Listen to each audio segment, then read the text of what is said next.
Hello guys, so this is JEE advance 2025 revision और इस video में हम एक बहुत ही बेहतरीन फिजिक्स प्रॉब्लम डिस्कस करेंगे गाइस, जो कि सर्कुलर मोशन पे है। तो देखते हैं वो प्रॉब्लम एक्चुअली में है क्या।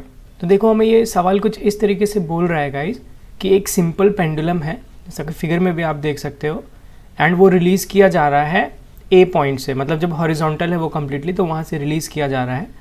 और रिलीज़ करने के बाद वो कुछ ऐसा पाथ ट्रैवल कर रहा है, A to P then P to B, ऐसे आर्क के फॉर्म में, जहाँ पे ए पी 30 डिग्री दिख रहा है आपको, वो आर्क है, और उसके बाद पी बी ये 60 डिग्रीज होगा। तो बोल रहा है कि the mass of the bob is M. यहाँ पे कोई ऐसा बॉब है, हियर इज़ अ बॉब, जिसकी जो मास है वो स्मॉल एम है, एंड लेंथ, जो लेंथ है स्ट्रिंग का, दैट इज़ एल है। तो पूछ रहा है which of the following statement is true. It takes more time for the bob to cover arc AP than arc PB। मतलब AP आर्क कवर करने में बॉब को ज़्यादा टाइम लगेगा PB आर्क से। दूसरा पूछ रहा है कि इक्वल टाइम लगेगा। तीसरा बोल रहा है कि ज़्यादा टाइम PB में लगेगा और कम टाइम AP में लगेगा। और चौथा बोल रहा है कि nothing can be said about the situation. तो गाइज़, ये एक बहुत ही अच्छा सा सवाल है मेरे हिसाब से, क्योंकि आपके पास यहाँ जब आप इसको खुद से ट्राई करने जाओगे, एक्चुअल टाइम निकालने जाओगे ए टू पी का या पी टू बी का या टोटल मोशन का, तो आप देखोगे कि मैथमेटिकल टूल्स की कमी नज़र आएंगी आपको, क्योंकि ये पूरा ही एक इस तरीके का सिचुएशन है जहाँ पे वेलोसिटी हर पॉइंट टू पॉइंट वेरी कर रही है। तो आपके पास कोई भी ऐसा टूल नहीं मिलेगा जिससे आपको टाइम यहाँ पे आप इजीली निकाल लो, ए टू पी का और पी टू बी का एग्जैक्ट टाइम निकाल लो। ऐसा आपको कुछ भी टूल नहीं मिलेगा, मैथमेटिक्स से हेल्प नहीं ले सकते आप इस सवाल में। हाँ, अगर वहाँ पे सिंपल हार्मोनिक मोशन हो जाए, मतलब जब थीटा काफ़ी कम हो जाए, almost straight line motion, simple harmonic motion is basically straight line motion, जब वैसा हो जाए तो आप वहाँ पे सिंपल हार्मोनिक मोशन वाली जो इक्वेशन ऑफ मोशन है वो अप्लाई करके टाइम निकाल सकते हो। बट यहाँ पे ये स्ट्रेट लाइन मोशन नहीं है, ये काफ़ी बड़ी थीटा हो गई। यहाँ पे we are dealing with almost 90 degree theta, 30 degree 60 degree like that. तो यहाँ पे आप SHM नहीं अप्लाई कर सकते हो। तो नाउ अभी है कि यहाँ पे आप कैसे बताओगे कि ए टू पी कितना टाइम लग रहा है, पी टू पी कितना टाइम लग रहा है। तो इसीलिए क्वेश्चन ऐसा है कि आपको डायरेक्ट टाइम नहीं बताना है, आपको टाइम कंपैरिजन बताना है, because you can do the time comparison but you can not actually calculate A P और पी बी में कितना टाइम लग रहा है। It's very tough.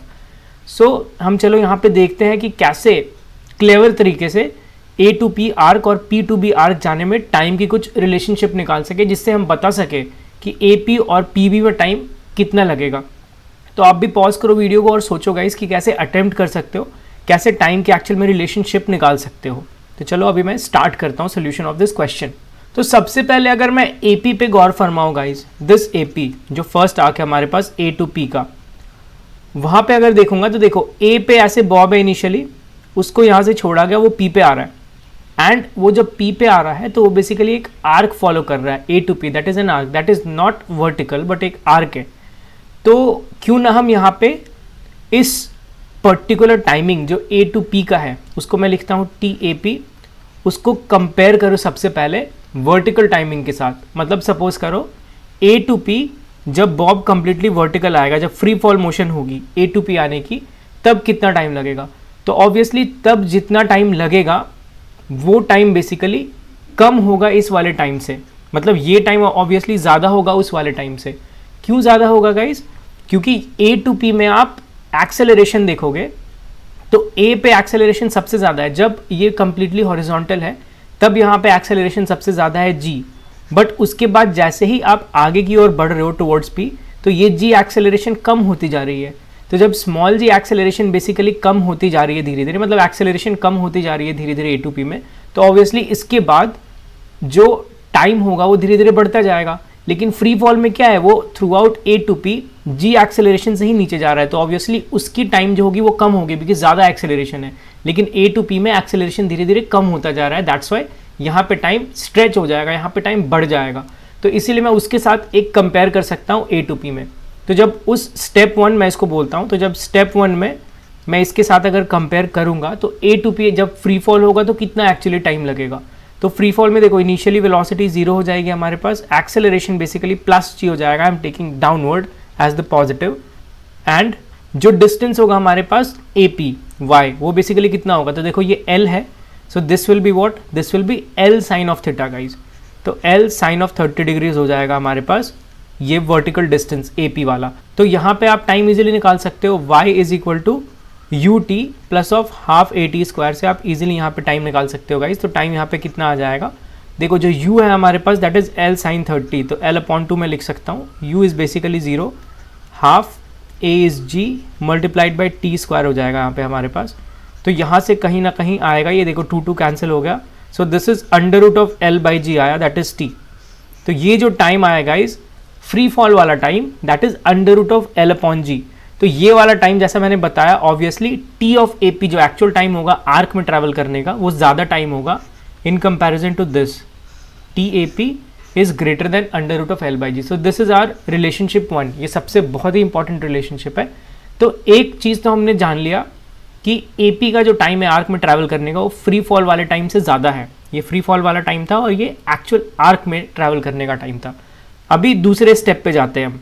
देखो दूसरे स्टेप में जाने के लिए I am dividing the second portion, ये जो 60 डिग्री वाला है उसको मैं 2 इक्वल पोर्शन में डिवाइड करता हूँ, 2 इक्वल आर्क में डिवाइड करता हूँ। सपोज दिस इज Q, तो ये 30 डिग्री होगा हमारे पास और ये 30 डिग्री होगा हमारे पास, राइट। अभी मैं क्या करता हूँ, ये PQ और ये QB का टाइम ट्रैवल निकालता हूँ, TPQ प्लस TQB, ये मैं टाइम निकालता हूँ। आपको पता चलेगा कि मैं ऐसा क्यों कर रहा हूँ।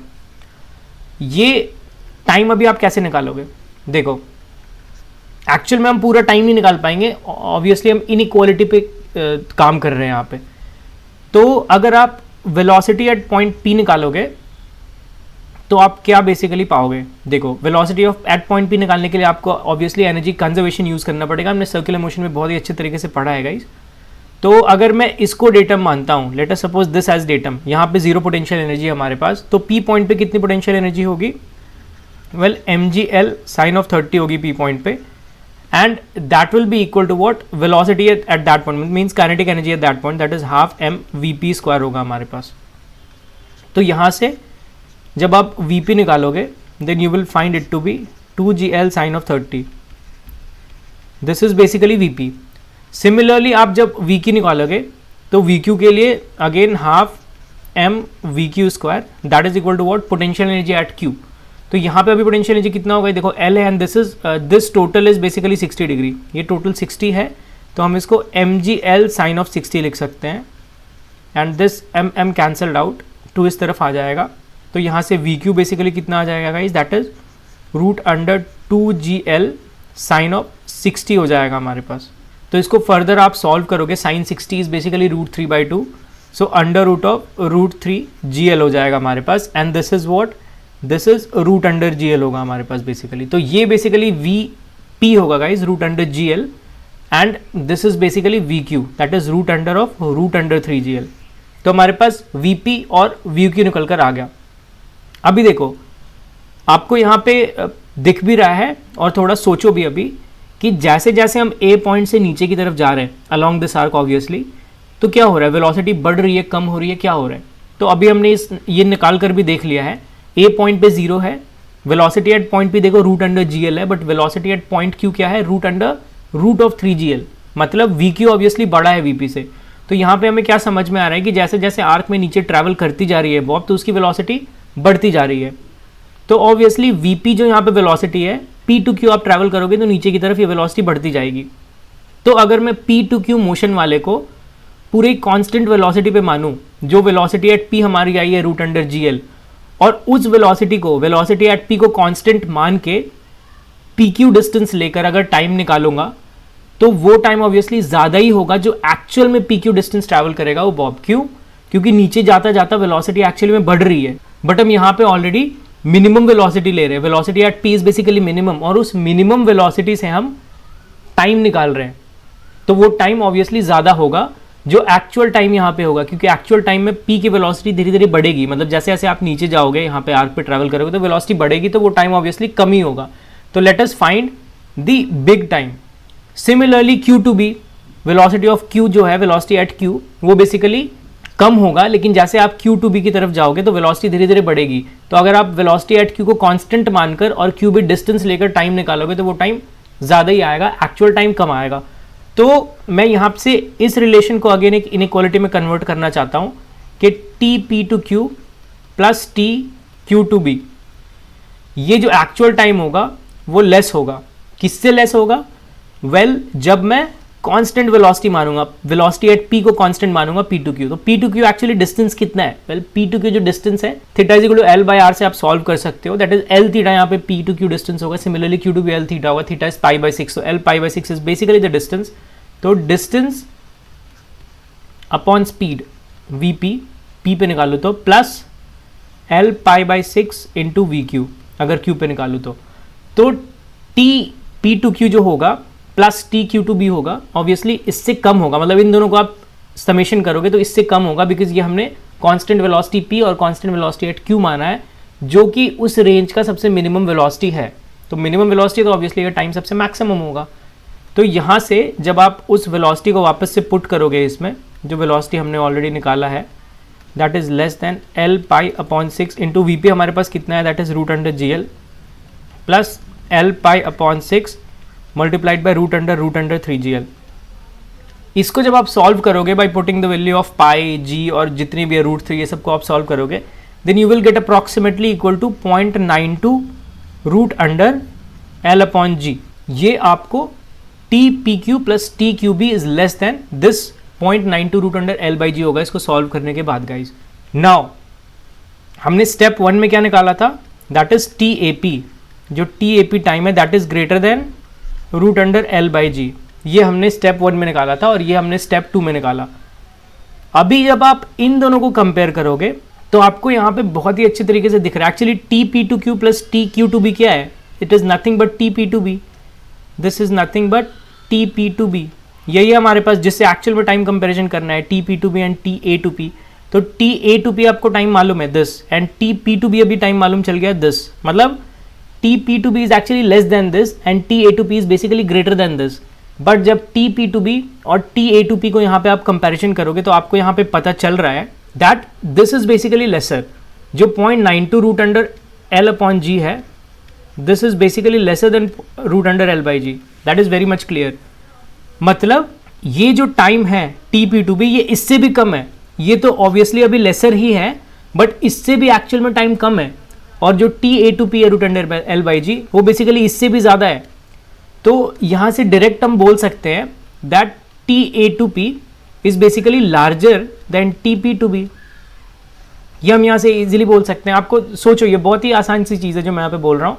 I think I am repeating more, but यहाँ पे फिर भी सोचो अगर जिनको समझ में नहीं आया तो देखो टी पी टू बी जो है वो कम है 0.92 under root L by G से, बट ये 0.92 under root L by G अभी root under L by G से कम है, और जबकि T A to P root under L upon G से ज़्यादा है। देखो मैं क्या कर रहा हूँ, अगर इसको चार्ट में समझाऊँ यहाँ पे, suppose this is 0.92 root under L upon G and this is what root under L upon G. तो हमारे पास इस तरफ जा रहे तो कम हो रहा है, इस तरफ जा रहे तो बढ़ रहा है।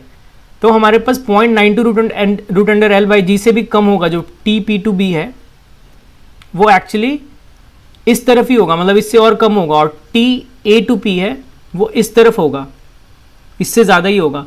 तो ऑब्वियसली जब आप इसको भी इधर लेकर जा रहे हो, इसको भी इधर लेकर जा रहे हो, तो अभी तो और भी ज़्यादा टी ए टू पी होगा ना टी पी टू बी से। That's why T P to B है that is lesser than T A to P. तो आपको इस चार्ट से भी समझ में आ गई होगी कि मैं एक्चुअली कहना क्या चाह रहा हूँ। तो यहाँ पे अगर आप ऑप्शन में देखोगे गाइज तो होगा कि ए पी जो है वो ज़्यादा टाइम लेगा। It takes more time for the bob to cover distance A P than arc P B. तो 1 जो ऑप्शन है वो करेक्ट है गाइज। तो यहाँ पे आपको दिख रहा है कि अगर बहुत बच्चे इंट्यूशन से सॉल्व करेंगे इसको तो दिख रहा होगा कि ए टू पी जो है वो काफ़ी छोटा, मतलब ऑलमोस्ट हाफ है पी टू बी से। ये 2 एल पाई बाई 6 है और ये सिर्फ एल पाई बाई 6 है। तो जब डिस्टेंस डबल हो गया तो बहुत लोग सोच रहे होंगे कि यार डिस्टेंस डबल हो गया तो पी टू बी तो थोड़ा सा ज़्यादा टाइम लेना चाहिए ए टू पी से, बट ऐसा नहीं है। ए टू पी काफ़ी ज़्यादा टाइम ले रहा है पी टू बी से, अगर आप इस सोल्यूशन को देखोगे कर्व में देखोगे तो गाइस। तो मेरे हिसाब से ये बहुत ही अच्छा प्रॉब्लम था जहाँ पे आपके पास एग्जैक्टली कुछ मैथमेटिकल टूल नहीं था जिससे आप कंपेयर करके बता सकते हो, और जहाँ पे इंट्यूशन से दिख रहा है वो नहीं है, उससे बहुत दूर जो सच्चाई है वो एक्चुअली इंट्यूशन से बहुत दूर है। तो इसीलिए मैंने इस क्वेश्चन को गाइस यहाँ पे लिया था। होप करता हूँ आपको बहुत इंसाइटफुल लगा होगा ये क्वेश्चन। तो अभी मिलते हैं नेक्स्ट वीडियो में एक अलग चैलेंजिंग प्रॉब्लम के साथ गाइस। तब तक के लिए बाय एंड टेक केयर।